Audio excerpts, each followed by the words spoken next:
Hello, everybody. My name is Adam, and I'm on an attempt to be the most prolific reviewer of all time. And to do that, I review books, movies, podcasts, plays, whatever I want. And I have a list of films that I think that I should watch and TV series that I think I should watch, but sometimes, you know, there is this sort of paralysis of choice because I can watch anything, right? So I was flipping through the channels yesterday, Christmas Eve, and I saw that Paddington, the movie from 2014, was playing, and it was just starting.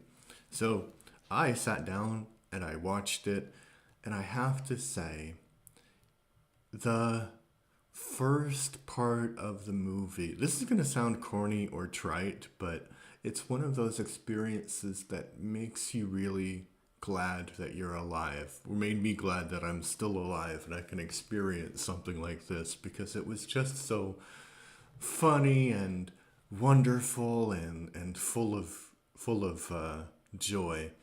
The second half of the movie doesn't really live up to the promise of the first half of the movie, but I think it's okay. Uh, doesn't have to be perfect if the first part of the movie exists. And the part that I like about it is Paddington Bear, the character was created by Michael Bond in, I think, 1956 or something, 1952. And he was in this toy shop and he saw this toy bear, and it had like a tag, and the tag said, "Please take me home." And so Michael Bond was reminded of all of these Jewish refugee children that came to London during the war. And so he created this entire story about like Paddington being one of these sort of war refugee children's, because it was like children because it's 1956, so people would have had a memory of that. And there was like this backstory of Paddington's family being in Peru and then them sending him to London. And in the film, it's just so funny the way they do it because it's both kind of a tribute to that story and it's funny, but it's sort of commentary on colonialism as well, because there's this explorer who goes to darkest Peru, and I don't think that anybody has ever called Peru darkest Peru apart from this Paddington Bear series. So he goes there and he meets these two bears and he just starts explaining British culture to them in this like very, very stereotypically British way.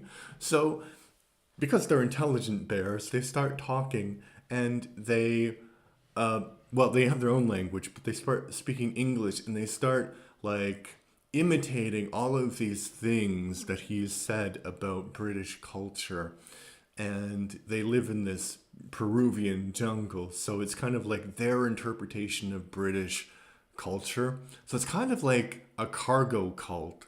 And I don't know if you know what a cargo cult is, but a cargo cult is something that happened in the Second World War, where there were all of these like remote Pacific islands, and the Americans would drop off supplies, and they made like this religion that still exists to this day about like the Americans coming and dropping supplies and all of that stuff. And I think the modern version of the religion, I mean, people know about the war and all of that, and they understand that there were people, but like the traditions still continue. So I think the Paddington Bear family, that's not what their name is, but they kind of like they adopt all of these things in the same similar style. And the reason they adopt all of that stuff isn't quite clear, because the cargo cult is basically they want the supplies back, right? But the bears have just decided that English culture is superior. And then there is this environmental catastrophe. And so basically there is an uncle, an aunt, and a bear who doesn't have a name. He has a bear name, but he doesn't have a name at this point. And there's like an earthquake, and the uncle dies, and the old lady is too old to go to London, but because they've kind of mythologized London, so she's sending Paddington to London to find a family. And they don't know what London is really like, and they don't know what the British people are really like, but they have all of these kind of stereotypes that the explorer has told them. So Paddington is in Paddington Station. He's got like this little card, and he's looking for a home. And the first people who they don't really adopt him, but they take him away from the station are the Browns. There's like Mr. Brown, Mrs. Brown, Judy, and I forgot what the boy's name is, but they're like this family. And they have different reactions to Paddington according to his personality. And there's a very funny thing, like the Mr. Brown says to Paddington, like, "What is your name?" And Paddington's like, "I don't have an English name. Would you like to know my bear name?" And the guy's like, "Sure." And he says the bear name, and he's like, "Okay, Mr. Brown, you try." So Mr. Brown tries, and Paddington's like, "No, no, that's very offensive in bear language," which is great. It's very funny, very very funny. I also really love talking animal movies. So usually I like it when they're real animals, and the CGI kind of puts me off. But I think the CGI in this movie is pretty good. It's very cute. They worked really, really hard on it. And Paddington is I think that the reason Paddington has survived as a beloved children's character is because he's not mean, but he's not especially brilliant either. But he just gets by on his good luck eventually.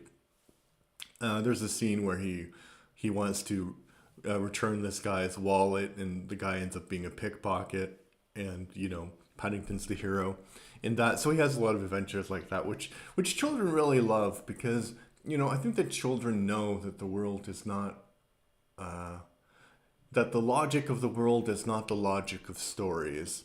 So they like the fact that this bear is constantly rewarded just for having a slightly good heart. And Paddington has this sort of like, I don't remember what they call it, but when he's disappointed in somebody, he just stares at them.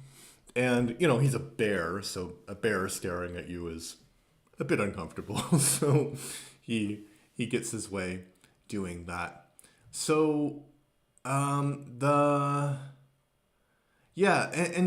first part of the movie where he is adapting to all of these British customs, and he's trying to live in this home, and he is coming to terms with the fact that his family has this view of the English and the British that doesn't really exist, and he's in London, and he's learning about like what the people really are like. And the people are people, they're good people, bad people, whatever. They're not like this mythologized version of the English.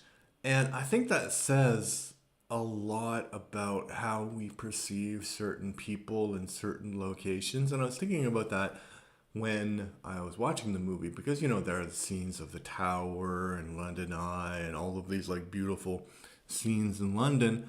And I was thinking, like, why do people sort of romanticize London over a place like London, Ontario, which is near where I grew up? And I saw some comment where people were like, "Oh, London, Ontario is really shitty." And it's like, no, it's not. I mean, it's not London, England, but there's a nice river in the middle. There's lots of parks. There's more trees. Like, it's called the Forest City. There's trees everywhere. So it's not a bad place, but it's not mythologized like London, England is. And, I think you could pick random places like that in North America. I think there are places in North America that are mythologized, like New York, Los Angeles, even Chicago. But, like, what about Montreal or Toronto or Vancouver? Like, those are places that have this unique sense of style as well, and sense of place and culture, but they're not mythologized because the British have this history of colonialism and imperialism behind them, right?